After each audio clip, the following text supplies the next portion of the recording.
Good afternoon, and I'm really pleased to be here. My name's Catherine Wills. I'm one of the advisors at the MDU. And for those who don't know Dame Clare Gerada, or the doctor's doctor, as she introduces herself in her book, she's not only a GP, past chair of the Council of the Royal College of GPs, medical director of the Practitioners Health Programme, member of the BMA Council and co-chair of the NHS Assembly, and very importantly, particularly for today's conversation, chair of the charity called Doctors in Distress. And also, Claire, you've recently published a book, which I've got here, Beneath the White Coat. Yes. Doctors, Their Minds and Mental Health, which is a fantastic book I really enjoyed reading recently. But to start with, I just wanted to ask you, if I may, some questions about the charity Doctors in Distress. It's a charity committed to reducing the suicide rates of medical doctors, working towards eradicating stigma, changing behaviours and cultures, and promoting good leadership and minimising, of course, suicide. But I wondered if you could start by telling us a bit about what led you to your work with Doctors in Distress.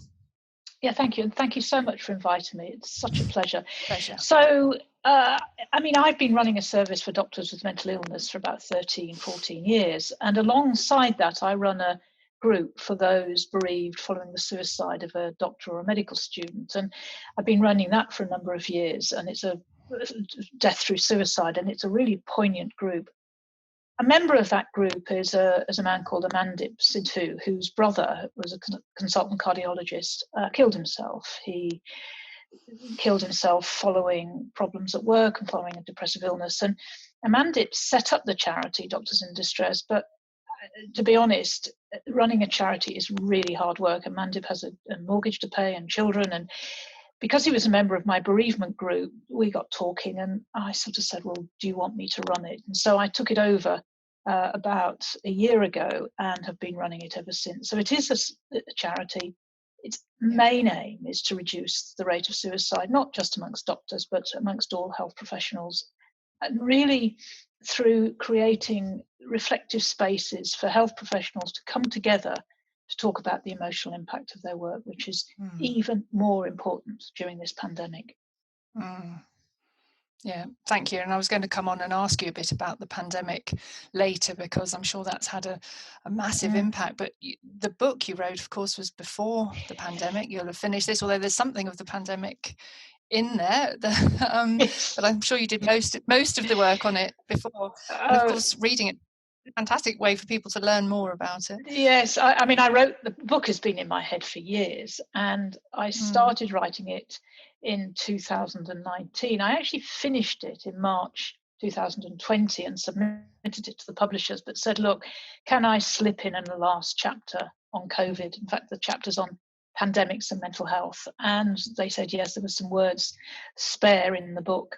So I wrote a chapter on pandemics. The book's a very personal book. It's sort of the first time I've really written about myself in the context, of course, of running a service for doctors with mental illness, but also in the context of myself and my own failings and my own touches with burnout and just sometimes feeling, really out of it in terms of delivering healthcare. So it's a book that's personal. It took me a year to write, but it's 10, 15 years in my head.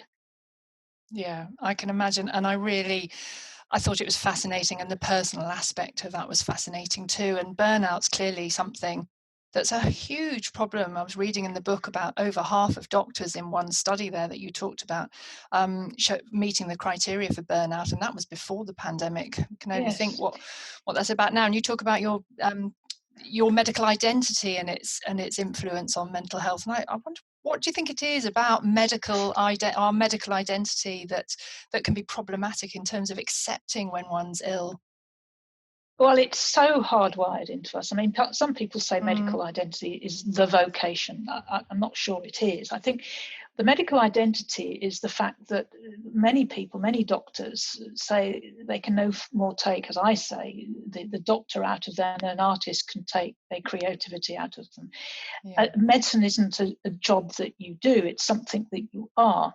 And this identity formation starts even before we go to medical school. I mean, to get into medical school, you have to be different, you have to work harder, do much more voluntary work and various other things. And once we get to medical school, school, our social networks start to diminish. They become much more associated with doctors and medicine. The things we have to do at medical school are very different to other students. Even, and we take it for granted, but even seeing a dead body as an 18 and 19-year-old, it's an immense responsibility to do that. And so gradually this identity becomes hardwired, and the identity, it not only allows us to do the job that society demands of us, but it also protects us against the adversity of medicine, but it also puts us at risk, because part of that identity is, as you know, doctors don't become unwell. We wear magic white coats, and to cross that divide between professional and patient, that enormous divide is for many of us, including myself, a really difficult journey. Yeah, absolutely. And talking about, well, that journey, and before we get to that journey of being a patient, I was really interested in what you talked about, the coping, the different ways people cope, and this whole concept of resilience that seems to have come more and more to the fore over the last few years, and resilience training. And I thought it was fascinating. You wrote the problem of this sort of rising tide of mental illness might not just be about too little resilience, but maybe too much in a way, and that resilience training can be counterproductive in some circumstances. Do you want to explain a bit about Yes, that?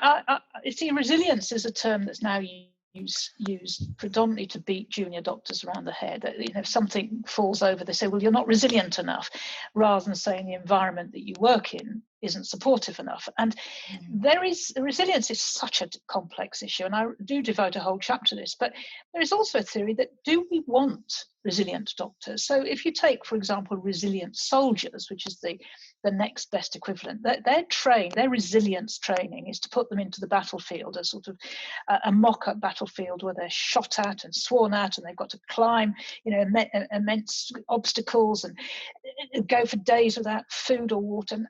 And then the ones that survive are deemed resilient enough. Now, is that what we want from doctors? Do we really want doctors to survive and to be that tough? Because actually, a resilient doctor might be one that isn't attuned to their patient, that doesn't have compassion or empathy.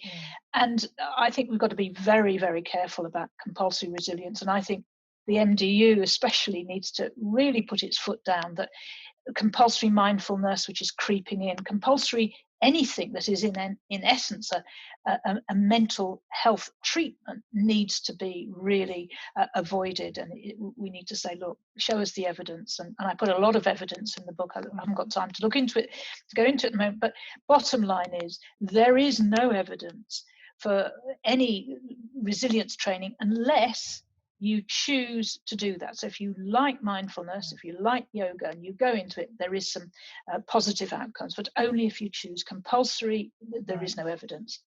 Yeah, evidence is always so important, isn't it? And I was fascinated to read in your book, well, the evidence of how fantastically your service is working in getting doctors who have been ill back to work. But an aspect of that, I think, is this, going back to this thing we're talking about, becoming a patient. I was really interested in your chapters about that, and giving sort of top tips for doctors who have been unwell or are unwell, on how to be a patient, and how to engage compassionately with colleagues, because we all need to engage compassionately with each other, don't we? So I thought those were fascinating. And the chapter on, if you're a doctor undergoing an investigation, top tips for getting through that investigation. I mean, they chime so much with the work we do here. I was pretty much saying yes as I read through it. Can you give us the formula in a nutshell? Well, I can first tell you, by the way, that all proceeds for the book are going to doctors in distress. Number one, the chapter on returning to work was written by our patient participation group. So doctors who had been out of work for years, and they produced this wonderful top tips on how to get back to work, but also how, if you're a sick doctor, your relatives and friends should treat you ideally. So beautiful chapters.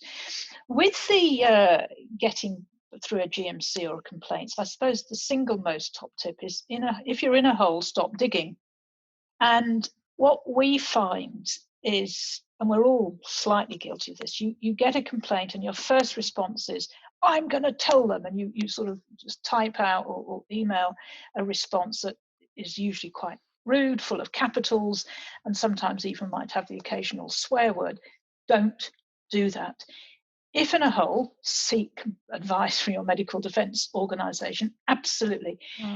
And if referred, tell the truth. It's always, always better to tell the truth than to try and cover something up, because invariably it will be found out. And I cite some evidence around insight. Insight's another very odd word, but let's just assume for argument's sake, insight means understanding the implications of what you've done.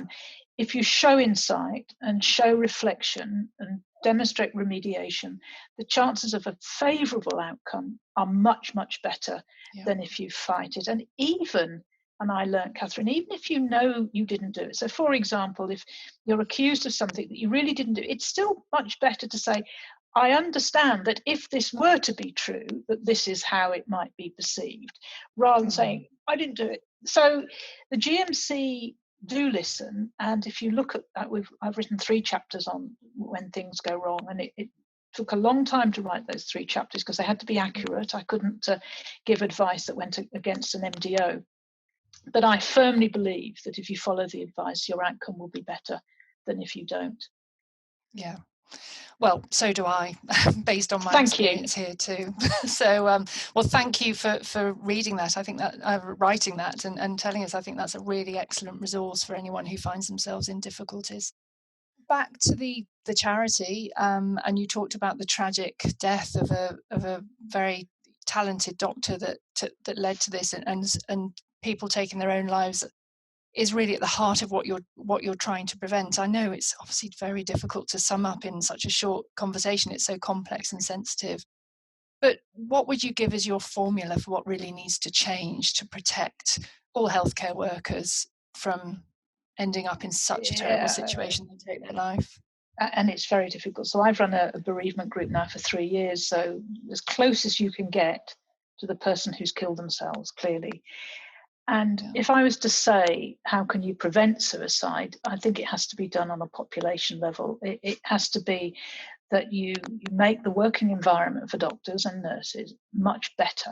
So you shift the whole emphasis into making it a much more compassionate working environment. Now, the single most indicator for burnout and depression, which can be predisposing factors, is workload. So we have to look at workload, we have to look at shift patterns, eliminate the 12-hour shifts. And we have to also allow people the time and the space to come together to talk about their work. So in the bereavement group, there is examples of young doctors, which are just awful, who got trivial complaints but had nowhere to take it because they were too ashamed to take it to their family. They didn't belong to any support network because they might be locums or moving around in rotations. And instead, they'd clearly panicked and thought they would lose their job and instead lost their lives. So the formula has to be at population level, and in order to shift it, and at that population level, it has to be something about creating a compassionate workplace, looking at workload, looking at shift patterns, and providing spaces for people to come together, which is what the charity is funded to do. That's what the charity does. It provides spaces for people to come together. And I'm sure it's being needed even more than ever now in the teeth of the pandemic. There's so many people working so incredibly hard under such stress, I'm sure. But do you think there's anything in your experience or from your perspective, anything positive that might come out of this whole pandemic situation? Well, good things always come out of plagues. The Black Death, it was the end of serfdom and the beginning of what we consider to be state health care. So good things always come out of plagues, and good things will come out of this plague. In particular, the emphasis on workforce well-being. I mean, I've been banging this drum for more than a decade, and people have said, yes, something needs to be done. And now something is being done. That the state is investing in its workforce. It's putting together mental health and well-being interventions, and they'll be there long enough that they won't be taken away, because we're certainly not going to be out of this phase at least for another 18 months or 2 years. I mean, out of the post-COVID phase as well. So I think that's a good thing. And I think the other good thing that's come out, really good thing, is new ways of working, that we are all working in different ways. I don't, by the way, just mean Zoom. I think that's, or remote. I think that's, for some, is actually creating mental health problems. But I mean the way we're working with our teams, the way we're asking each other how we are all the time, and even some of the way that we're moving some of the work online.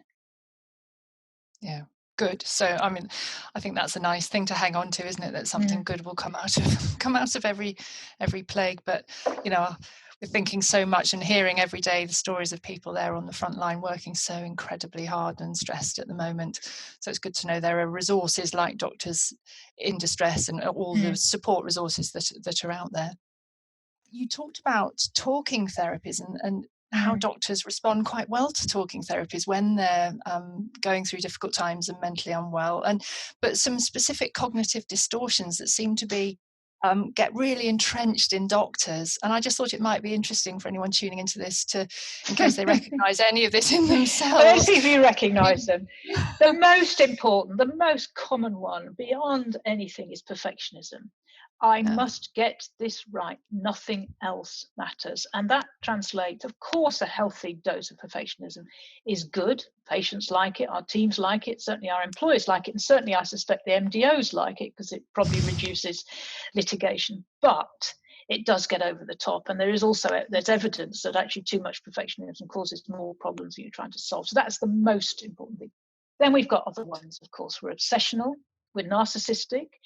Many of us have got the Messiah syndrome. Only I can do this, I can save the world, especially now during COVID, where we feel that we get these over exaggerated sense of our own ability to change things. So those are probably in a nutshell the personality traits that many doctors have. yeah. Do you recognize And it? if do, there are, you, do you well, yes. recognize any of yours? Yeah, I'm ticking off a list as you talk through that, thinking what I can do then, and how people who do recognise themselves in that maybe I act suspect early to protect ourselves. we're all the same. The problem is it translates to young doctors staying longer and longer and longer, being unable to Mm, hand over because they think they're going to miss something. And I think we got to all hang on to what Winnicott talked about, fabulous paediatrician, who talked about the good enough mother. And it doesn't mean you're a bad mother, it means you're a good enough mother, and we've got to be good enough doctors. And you cannot achieve perfection; it's beyond. But I'm my own worst enemy. I'm, you know. And we teach doctors. Part of the yeah. CBT we provide is ask doctors to write something with spelling errors in it. Oh my God, you should see how anxious they get that it's not a perfect document. Yeah, yeah. So maybe that's a good place to end, with us acknowledging that nobody can be perfect and we're all maybe a bit too perfectionistic. And with a nod to all those people working out there at the moment, if anyone's found the time to watch this, thank you. Yes. You're all doing And an incredible job. everybody else that's not out there on the so-called front line. This is important Yeah, for doctors who are working remotely in yeah, leadership positions in medical yeah. defense organizations. This is not just the heroic doctors working in ITU, it's everybody. Mm, So please, mm, please, please take care of yourself. And if you can bring yourself to buy a copy of the book Beneath the White Coat, all proceeds go to charity, yeah. and it will help doctors now and doctors and nurses and others into the future.